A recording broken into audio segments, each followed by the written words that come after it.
보겠습니다. 요한일서 1장 1절에서 10절 말씀을 보겠습니다. 요한일서 1장 1절에서 10절 말씀.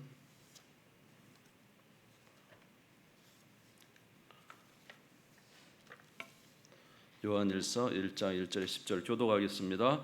태초부터 있는 생명의 말씀에 관하여는 우리가 들은 바요 눈으로 본 바요 자세히 보고 우리의 손으로 만진 바라.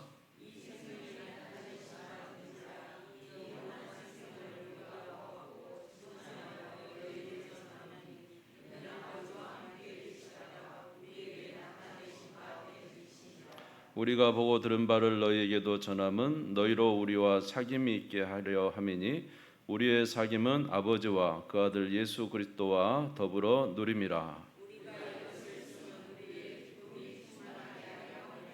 우리가 그에게서 듣고 너희에게 전하는 소식은 이것이니 곧 하나님은 빛이시라 그에게는 어둠이 조금도 없으시다는 것이니라.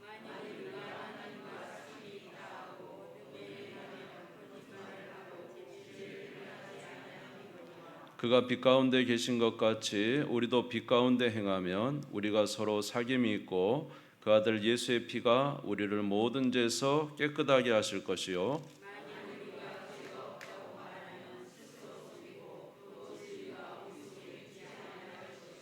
만일 우리가 우리 죄를 자백하면 그는 미쁘시고 의로우사 우리 죄를 사하시며 우리를 모든 불의에서 깨끗하게 하실 것이요 만일 우리가 범죄하지 아니하였다면 하나님을 거짓말하는 이로 만드는 것이니 또한 그의 말씀이 우리 속에 있지 아니하니라. 아멘.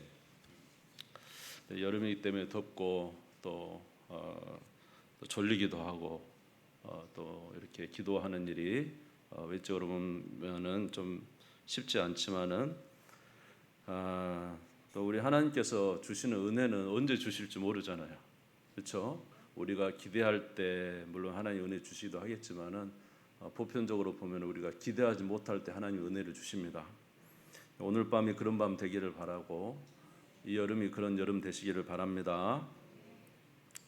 자, 우리가 예수님이 하나님의 아들이시다라는 것을 우리가 어떻게 알 수 있는가라는 것입니다. 예수님이 하나님의 아들이시다는 것을 우리가 알 수 있는 방법은 몇 차례 말씀을 드렸습니다마는 첫 번째로는 예수님께서 놀라운 일을 행하셨다는 거죠. 하나님으로서는 하나님이 아니고서는 할 수 없는 일들을 행하셨기 때문에 그렇습니다. 마태복음 9장 25절에서 이제 27절 말씀에 보면은 그 바다에서 바다를 잔잔하게 하시는 예수님의 모습을 보고 제자들이 놀랍니다. 무리가 내보낸 후에 예수께서 돌아가사 얘기하는데요. 9장 맞나요? 예. 근데 바람과 파도도 잔잔한 이야기가 나와야 되는데 또 제가 성경 본문을 잘못 봤네요. 그러니까 예수님께서 그 배를 타고 가시잖아요. 배를 타고 가시는데 바람과 파도가 이제 있으니까 제자들이 막 예수님을 깨우지 않습니까? 그런데 이제 그때 제자들이 예수님이 주무시다 일어나 가지고 바람과 파도를 꾸짖으시잖아요. 그러니까 이제 바람과 파도가 잔잔해지잖아요. 그러니까 제자들이 그때 놀래죠. 이가 누구기에 바람과 파도도 잔잔하게 하는가라고 이제 제자들이 말합니다.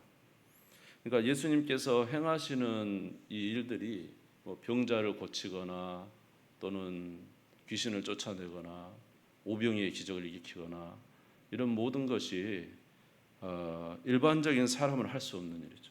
하나님께서 하나님의 능력이 아니고는 할 수 없는 일들을 행하심으로 예수님께서 우리와 같은 사람이 아니라 하나님이 보내신 자라는 것을 깨닫게 됩니다. 그래서 예수님께서 말씀하시기를 요한복음 14장 11절에 보니까 예수님께서 이렇게 말씀을 하셨어요. 요한복음 14장 10절 같이 읽을까요? 시작. 내가 아버지 안에 거하고 아버지께서는 내 안에 계심을 믿으라. 그렇지 못하겠거든 행하는 그 일로 말미암아 나를 믿으라. 이 세상에 있는 모든 것은 자연 만물은 자연 법칙대로 그냥 흘러가잖아요. 그런데 예수님께서는 그런 모든 자연 법, 일반적인 법칙을 다 이제 그것이 아닌 특별한 하나님의 역사를 나타내요. 그래서 예수님께 오는 자는 믿음 없는 자 외에는 다 고치셨잖아요. 믿음 없는 자. 예수님 믿지 않는 자에는 믿음이 없기 때문에 역사를 안 하셨지만, 그리고 귀신도 2,000마리가 넘는 군대 귀신도 쫓아내시고, 예수님은 능치 못한 일이 없으셨습니다. 그래서 예수님은 우리가 일반적으로 아는 사람이 아니라 하나님의 아들로서 그 권능과 능력이 엄청났다는 사실을 우리가 알 수가 있죠. 그래서 예수님은 우리와 같은 자연이 아닌 사람이시지만은 우리와 같은 자는 아니시다는 사실을 우리가 알 수가 있습니다. 그리고 예수님께서 하나님의 아들이시다라는 사실을 우리가 알 수 있는 것은 성경에서 하나님의 아들, 다시 말해서 하나님이 보내신 자가 있는데 이런 일을 할 것이다라고 말을 했고, 또 그 말씀대로 이루심으로, 다시 말해서 성경을 통해서 예수님이 하나님의 아들이심을 우리가 알 수가 있어요. 이사야서 35장 4절에서 6절 말씀도 우리가 보았습니다마는, 겁내는 자들에게 이르시기를 굳세어라 두려워하지 말라, 보라 너희 하나님의 오사 보복하시며 갚아주실 것이라. 하나님의 오사 너희를 구하시리라 하라. 그때 맹인의 눈이 밝을 것이며 못 듣는 사람의 귀가 열릴 것이며, 그때 저는 자는 사슴같이 뛸 것이며 말 못하는 자의 혀는 노래하느니 이는 광야에서 물이 솟겠고 사망에서 시내가 흐를 것임이라. 성경에 보면은 하나님께서 보내신 자가 있고 그 아들을 보내실 것인데, 그 아들이 오면은 이러한 기이한 일을 할 것이다라고 기록이 되어 있는데, 예수님께서 그 모든 일을 행하셨다는 것이죠. 그래서 성경을 통해서 예수님 그 이루심을 통해서 하나님의 아들이심을 우리가 알 수가 있습니다. 예수님도 자신이 부활하신 이후에 자기가 하나님의 보내신 자라는 것을 증명하실 때, 성경에 기록된 대로 내가 왔으며 성경에 기록된 대로 내가 행했으며 성경에 기록된 대로 내가 살아났다는 것을 통해서 하나님의 아들이심을 증거하셨죠. 누가복음 24장 25절에서 27절, 이르시되 미련하고 선지자들이 말한 모든 것을 마음에 더디밌는 자들이여, 그리스도가 이런 고난을 받고 자기의 영광에 들어가야 할 것이 아니냐 하시고, 이에 모세와 모든 선지자의 글로 시작하여 모든 성경에 쓴 바 자기에 관한 것을 자세히 말씀 설명하시니라. 그러니까 오늘 사도 요한이 요한일서를 쓰면서 오늘 1장 1절에서 2절 한번 같이 읽을게요. 요한일서 1장 1절에 2절 같이 읽읍시다. 시작. 태초부터 있는 생명의 말씀에 관하여는 우리가 들은 바요 눈으로 본 바요 자세히 보고 우리의 손으로 만진 바라. 이 생명이 나타내신 바 된지라. 이 영원한 생명을 우리가 보았고 증언하여 너에게 전하노니 이는 아버지와 함께 계시다가 우리에게 나타내신 바 된 이시니라. 아멘. 지금 사도 요한입니다. 베드로, 야고보, 요한 할 때 사도 요한이죠. 요한이 우리가 태초부터 있는 생명의 말씀을 우리가 보고 또 우리가 만지고 또 우리가 귀로 들었다라는 거죠. 태초에 생명의 말씀이 계시고 그 말씀이 이 세상 모든 만물을 만들었죠. 태초에 하나님이 천지를 창조하실 때 말씀으로 창조하신 점이 있습니다. 그런데 그 태초에 계셨던 말씀이 인간의 육신의 몸을 입고 오셨죠. 그분이 바로 예수 그리스도인데, 예수 그리스도를 이 제자들은 어떻게 했다고요? 직접 보고 또 어떻게 해요? 듣고 또 뭐예요? 손으로 만진 바 됐다. 우리가 만졌다. 진짜 이 생명이시다. 그런데 이 생명이신 예수님이 바로 그 태초에 계셨던 말씀이고 하나님의 아들이시다는 사실을 도대체 사도 요한은 어떻게 알 수가 있었겠느냐? 첫 번째로는 사도 요한은 예수님과 함께 다녔잖아요. 3년의 공생애를 다녔잖아요. 제 말씀 이해가 되세요? 다니면서 예수님이 하신 엄청난 기적 일들을 봤어요. 사람으로서 가히 할 수 없는 병자를 고치고 귀신을 쫓아내고 바람과 파도를 잔잔하게 하고 오병이의 기적을 일으키고 죽은 자를 살려내는 일을 그냥 막 해내시는 거예요. 그러니까 이제 사도 요한이 이거는 도저히 사람으로서 할 수 없는 일을 행하시지 않냐. 그러니까 예수님이 말하기를 내가 나를 못 믿게거든 뭐라고요? 내가 행한 일을 보고 나를 믿으라. 예수님이 이렇게 말씀을 했거든요. 아멘. 그리고 예수님이 누구신가라는 사실을 계속 제자들이 3년 동안 다니면서 생각하지 않았겠어요? 그런데 보니까 예수님이 뭐라고요? 하나님의 아들이시다는 것을 확증하게 된 거예요. 사도 요한이. 내가 만진받았다. 태초부터 계시는 생명의 말씀을 내가 만졌다. 내가 보았다. 내가 들었다. 만졌다. 이렇게 하잖아요. 그런데 이 예수님이 하나님의 아들이시고 태초에 계신 하나님의 말씀이라는 사실을, 생명의 말씀이라는 사실을 어떻게 알았느냐? 성경에 기록된 대로 예수님이 행하시더라 말이에요. 성경에 이런 자가 오면 하나님의 아들이라고 증거되어 있는데 무슨 말인지 이해가 되시죠? 성경에 하나님께서 말씀하시기를 내가 이런 자를 통해서 구원할 것이고 그가 하나님이시다. 그가 하나님의 아들이시다. 이 구약 성경에 계속 나와 있는데 보니까 예수님께서 그대로 행하시는 거예요. 예수님이 부활하시면서도 다시 말하기를 성경을 풀어주시면서 자기가 누구라는 것을, 그리스도라는 것을, 또한 누구의 아들이시다는 것을, 하나님의 아들이시다는 것을 성경을 통하여 증명하시는 거라는 거죠. 아멘. 그래서 예수님이 누구라는 사실을 깨닫게 됐어요. 사도 요한은 예수님이 하나님의 아들이시다 라는 사실을 깨닫게 된 거예요. 다시 한번 누가복음 24장 25절에서 27절 같이 한번 읽겠습니다. 시작. 이르시되 미련하고 선지자들이 말한 모든 것을 마음에 더디 믿는 자들이여 그리스도가 이런 고난을 받고 자기의 영광에 들어가야 할 것이 아니냐 하시고 이에 모세와 모든 선지자의 글로 시작하여 모든 성경에 쓴 바 자기여가는 것을 자세히 설명하시니라. 부활하신 예수님이 성경을 통해서 봐라, 성경에 이렇게 기록되는데 이런 자가 하나님이 보내신 그리스도시요 하나님이시요 하나님의 아들로 기록되어 있지 않느냐. 내가 행한 이 일이 바로 이것을 증명하는 것이다. 그래서 사도 요한은 예수님이 누구라는 사실을 알게 됐어요. 하나님의 아들이시고 그리스도라는 사실을 알게 된 거예요. 그래서 사도 바울이 말하기를 나는 그 생명의 말씀, 그분이 태초에 말씀이 계시니라. 그 말씀이 하나님과 함께 계셨고, 아멘. 그 말씀은 하나님이시니라. 그랬는데, 예수님이 바로 그 생명의 말씀, 하나님이라는 사실을 이제 깨닫게 돼서 우리가 진짜 만졌다 그랬죠. 아멘. 그리고 예수님이 진정으로 하나님의 아들이심을 알게 된 것은 바로 그의 부활로 확정된 것입니다. 로마서 1장 4절입니다. 로마서 1장 4절 같이 읽겠습니다. 시작. 성결의 영으로는 죽은 자들 가운데서 부활하사 능력으로 하나님의 아들로 선포되셨으니 곧 우리 주 예수 그리스도시니라. 할렐루야. 부활하심으로 누구의 아들로? 하나님의 아들로 선포돼요. 예수님의 부활이 바로 예수님이 하나님의 아들이심을 나타내는 확실한 증거라는 것입니다.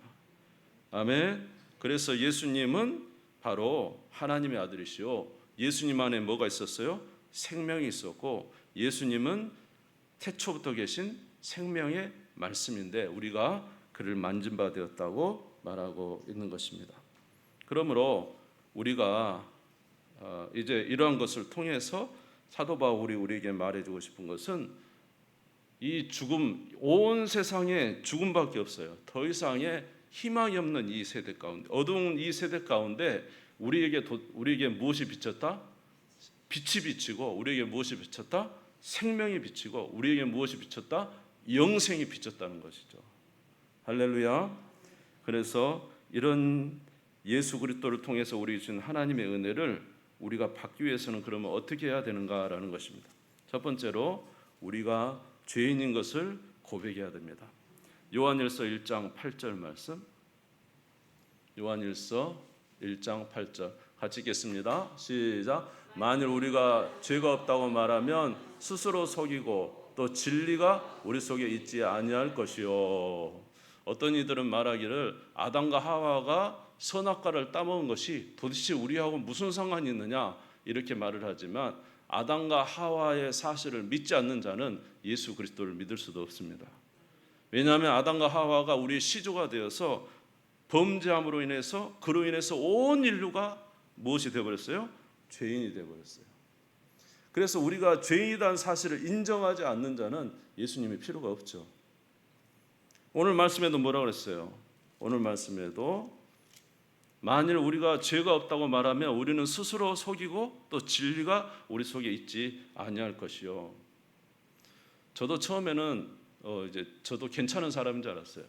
저도 뭐 이 정도면 괜찮지 않아요? 뭐 이 정도 도덕성이 괜찮지 않아요? 이 정도 착하면 됐죠. 뭐 여러분 저보다 더 착합니까? 밤이라 말도 안 하지만 저도 착한 편에 속합니다. 세상적으로 본다면 그럴 수 있죠. 그런데 알고 봤더니 철저하게 죄인이더라. 왜냐하면 내 안에서 나오는 모든 뿜어져 나오는 것이 쉬지 않고 나오는 게 뭐예요? 악이야. 여러분 어쩌세요? 여러분은 이렇게 홀로 계실 때 좋은 생각이 떠오릅니까? 안 좋은 생각이 떠오릅니까? 여러분 좋은 생각 떠오릅니까? 나는 막 나 혼자 있으면 사랑이 넘쳐. 막 나 혼자 있으면 기쁨이 넘쳐. 나 혼자 있으면 막 좋은 생각이 넘쳐. 그럽니까? 아니요. 글쎄요, 뭐 저는 모르겠지만 저는 제가 혼자 있을 때 좋은 생각이 나오는 게 아니라 항상 염려, 걱정, 근심, 남에 대한 미움, 좋지 않은 것들이 막 나와요. 그래서 항상 생각은 육적이고, 그래서 겉으로 보기에는 굉장히 착하고 선하고 대단한 것 같지만은 사실 알고 보면은 제 안에서 계속 나오는 것은 악한 것이 나오더라. 인간적인 소욕이 나오더라. 제가 알게 된 것은 내가 죄인이구나 라는 사실을 알게 됐어요. 그러니까 내가 죄를 지어서 죄인이 아니라 내 자체가 태어날 때부터 죄인으로 태어났구나.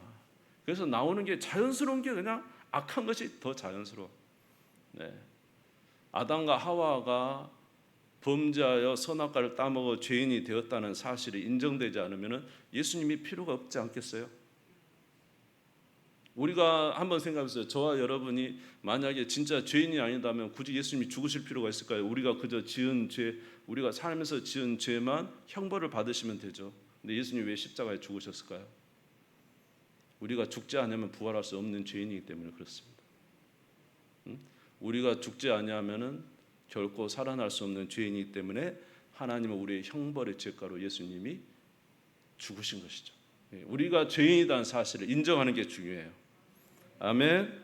두 번째로는 우리가 행하는 일들이 죄였다는 사실을 인정하는 거죠. 요한일서 1장 10절입니다.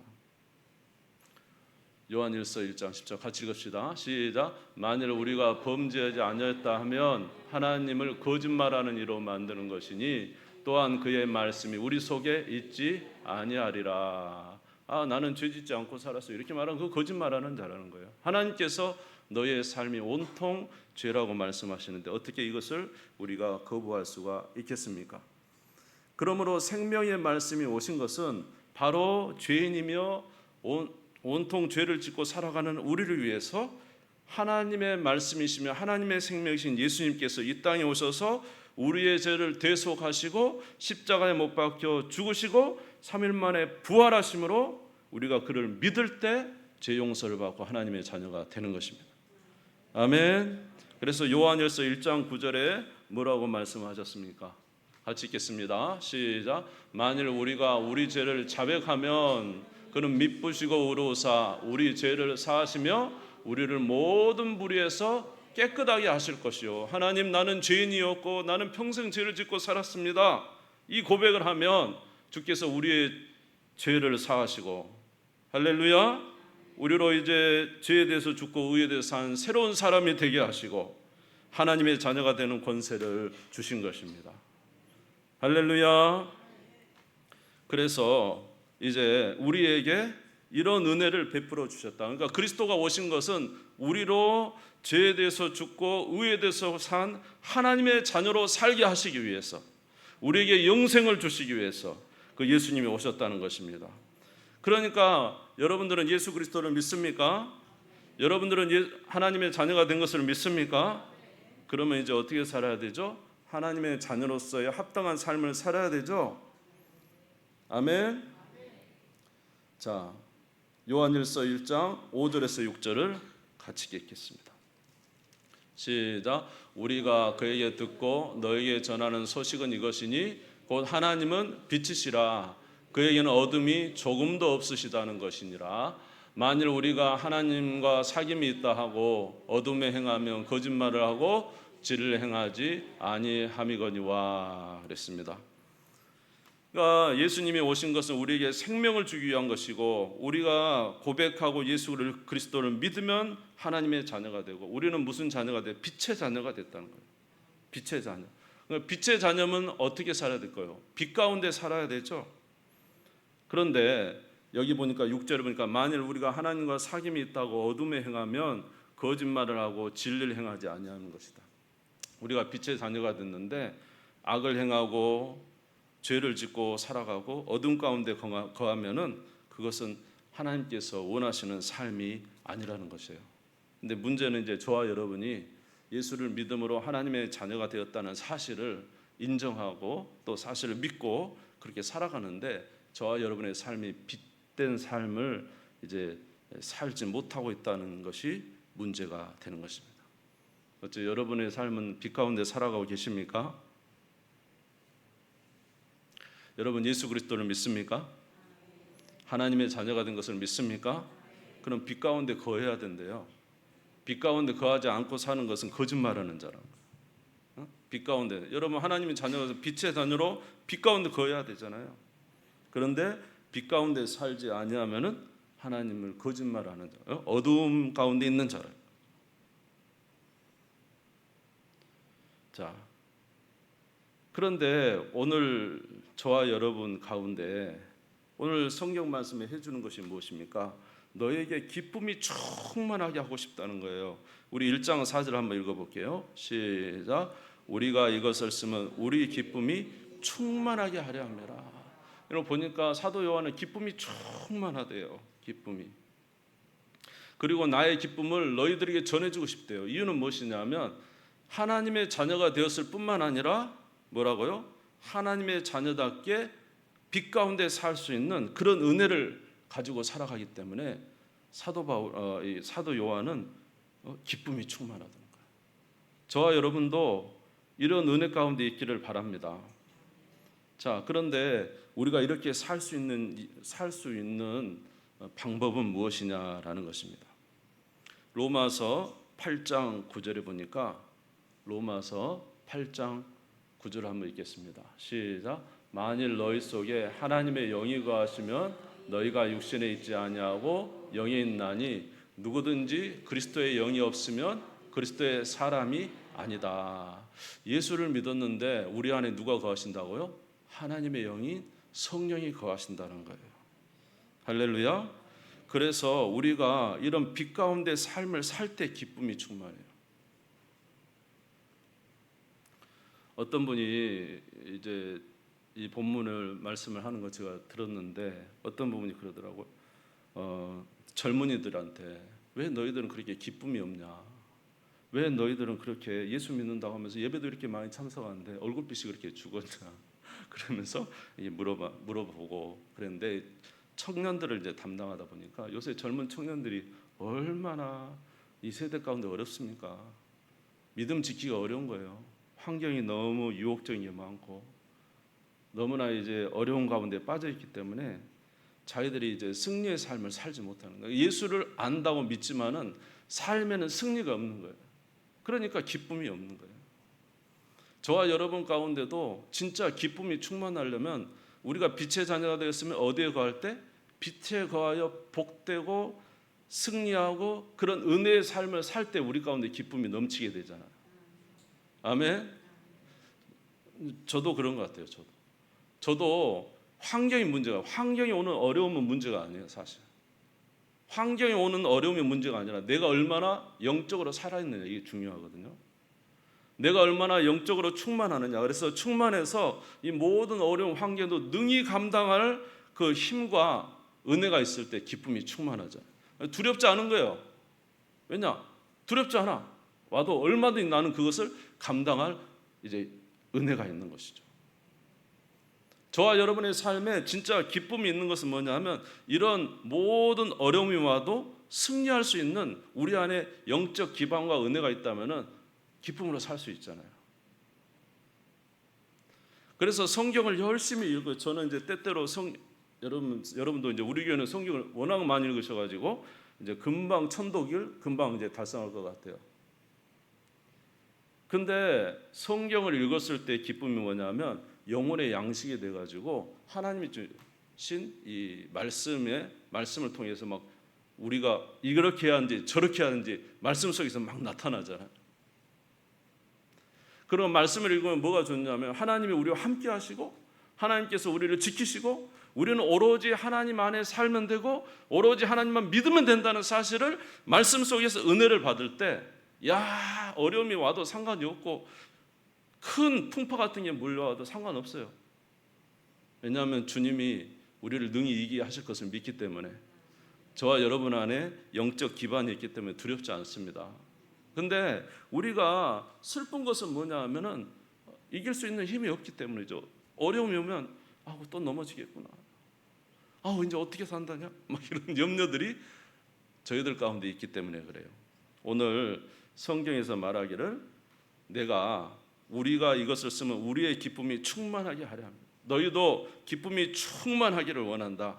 그러면서 하는 말씀이 뭐냐면 요한일서 1장 3절을 같이 한번 읽겠습니다. 요한일서 1장 3절 같이 읽겠습니다. 시작. 우리가 보고 들은 바를 너에게 전함은 너희로 우리와 사귐 있게 하려 함이니 우리의 사귐은 아버지와 그 아들 예수 그리스도와 더불어 누림이라. 우리는 지금 누구와 사귀고 있다는 거예요?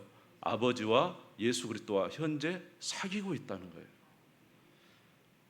그래서 우리는 이렇게 아버지와 예수 그리스도와 사귀니까 우리는 기쁨이 충만하다.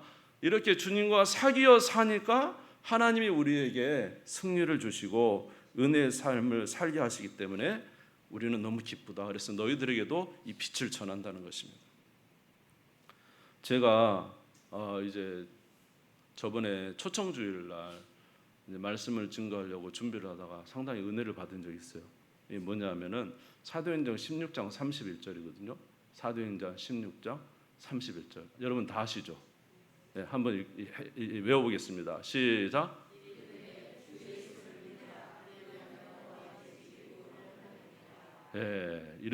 이르되까지 외우고 있네요. 주 예수를 믿으라.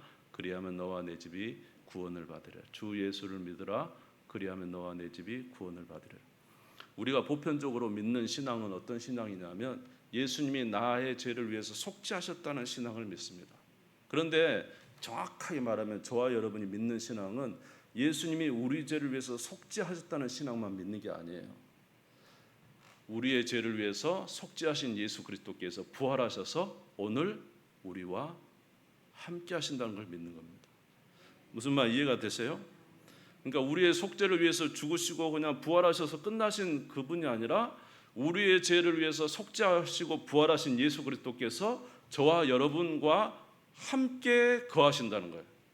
주 예수를 믿으라. 그것은 십자가에서 우리 죄를 위해서 죽으시고 부활하신 예수 그리스도를 그냥 우리가 생각하는 게 아니라 현존해서 저와 여러분 안에 함께 거하신다는 사실을 믿는 거예요. 이 사실을 우리가 믿는 것입니다. 오늘 여기도 보면은 너희 기쁨이 충만하게 하려 함이라라는 것은 바로 우리가 아버지와 그 아들 예수 그리스도와 함께 더불어 뭐하고 있다? 사귀고 있다는 거죠. 우리가 빛 가운데 거하려면 어떻게 해야 될까요? 요한일서 1장 7절을 한번 같이 읽겠습니다. 요한일서 1장 7절 같이 읽겠습니다. 시작. 그가 빛 가운데 계신 것 같이 우리도 빛 가운데 행하면 우리가 서로 사귐이 있고 그 아들 예수의 피가 우리를 모든 죄에서 깨끗하게 하실 것이요. 할렐루야. 너희가 어떻게 할 때? 빛 가운데 행하면, 빛은 누구세요? 예수 그리스도와 함께 행하면, 아멘. 예수 그리스도와 함께 행하면, 제가 이제 사실 제가 완벽한 사람도 아니고 저도 연약하거든요. 그래서 이제 저는 되게 마음이 아플 때 언제냐면 아침 시간을 잘 이제 이겨내지 못할 제일 마음이 아파요. 왜냐하면 밤에는 뭐 말을 하지 않아도 밤을 일찍 잠을 안 자요. 제가 좀 늦잠 자는 버릇이 있거든요. 이게 밤늦게까지 하다가 잠을 자는데 새벽에 마치고 막 아침 시간을 잘 보내야 되잖아요. 근데 어쩔 때는 막 잘 보려고 하는데 실패. 그래서 어쩔 수 없이 좀 누워서 이제 좀 잠이 들 때가 있어요. 근데 그렇게 잠이 들다가 일어나면 얼마나 마음이 아픈지 모르겠어요. 왜냐하면 아침 시간에 제 나름대로 해야 될 성경도 읽어야 되고 나름대로 설교 준비도 해야 하고, 저는 아침 시간에 이렇게 좀 그렇게 사실 무겁게 제 삶에 이렇게 준비를 해놓는데 그걸 못할 때가 있대, 피곤해서. 그러면 참 마음이 무거워요. 그래서 일어나가지고는 너무 이제 하나님 오늘도 못 이겼네요. 하나님 죄송해요. 그럼 너무 이제 마음이 아픈 거예요. 그런데 이제 제 마음속에서 그렇게 하시는 것 같아요. 너가 일어나지 못한 것은 내가 참 아쉽다. 내가 자지 마라 그랬잖아. 그러니까 왜 잤어? 그랬는데 그러나 일어나서 나가라. 그러니까 주님이 주시는 말씀에 순종해서 나가서 주님이 원하신 대로 주님과 함께 이제 행동을 하는 거죠. 뭐 이것도 하고 저것도 하고 때로는 운동도 하고 막 그렇게 해서 아침 시간을 주님과 함께 보내는 거예요. 그런데 그렇게 보내다 보면 하나님께서 이제 아침에 일어나지 못했던 그 무거운 마음을 다 없애 주시고요. 하나님께서 다시 새 마음을 주신 것을 알 수가 있어요. 여러분, 우리의 신앙이 예수님께서 우리를 위해서 속죄하시고 죽으신 것으로 끝나는 신앙이 아닙니다. 오늘 저와 여러분과 함께 하시는 거예요, 주님이. 아멘. 저와 여러분과 함께 하시는 거예요. 그래서 우리는 주님과 함께 살아가는 삶으로 빛 가운데 거하는 자가 되는 거예요. 주 안에 거하는 우리 모두가 되시기를 주님의 이름으로 축원합니다. 할렐루야. 그래서 신앙은, 구원의 신앙은 한번 따라서 볼까요? 구원과 구원의 삶이 함께 가야 된다. 우리 진정한 신앙은 구원과 구원의 삶이 함께 가야 되는 거예요. 따로 떨어지면 안 돼요. 내가 예수 안에서 구원을 받았으면 이제 주님과 함께 살아가는 삶으로 살아갈 때 하나님의 역사가 일어나게 되는 거예요.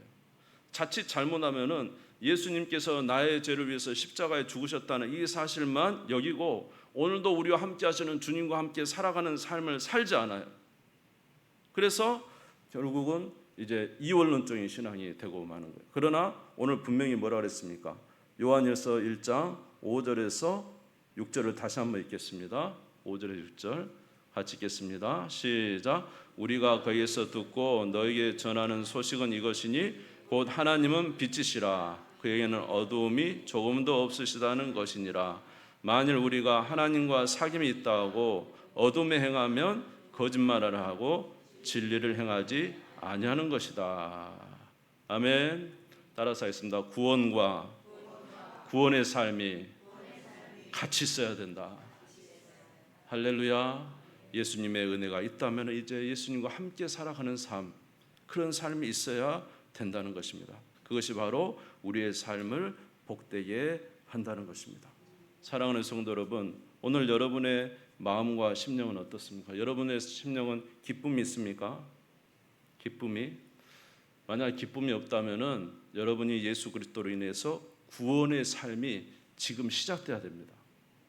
우리를 구원하신 예수 그리스도의 은혜가 있다면 이제 구원의 삶이 지금부터 시작이 돼야 돼요. 두려워하지 마세요. 여러분이 지금 이 순간 우리 예수님으로 말미암아 다시 일어선다면 주님은 여러분들에게 새 힘을 공급해 주시고 여러분 구원의 은혜 아래 있는 자가 되는 것입니다. 왜냐하면 우리가 죄 안에 있지 아니하고 은혜 아래 있기 때문에 그래요. 예수님의 속죄로 은혜 아래 있기 때문에 그래요. 여러분이 일어나셔서 주님과 함께 살아가는 삶을 산다면 바로 그 즉시 하나님은 여러분에게 은혜를 베풀어 주시고 역사해 주실 줄 믿습니다. 자, 요한일서 1장 7절 마지막으로 다시 읽고 마치겠습니다. 1장 7절 있습니다. 시작. 그가 빛 가운데 계신 것 같이 우리도 빛 가운데 행하면 우리가 서로 사귐이 있고 그 아들 예수의 피가 우리를 모든 죄에서 깨끗하게 하실 것이요. 할렐루야. 구원을 받았습니까? 구원으로 살기 바랍니다. 예수님으로 살기를 바랍니다. 여러분이 영적인 삶을 살기를 바랍니다. 그 순간 예수의 피가 여러분의 죄를 다 사해 버리신다는 거예요. 이미 사하셨지만은 그 실제적인 삶이 저 여러분 가운데 있게 된다는 거예요. 오늘 주님과 함께 다시 일어서는 우리가 되시기를 주의 이름으로 축원합니다. 할렐루야. 예수님은 2000년 전에 우리를 위해서 죽으실 뿐만 아니라 지금 살아셔서 저와 여러분 가운데 함께 계시는 것입니다. 주 예수를 믿으시기 바랍니다. 주님 세워 무릎지고 다 같이 기도하겠습니다.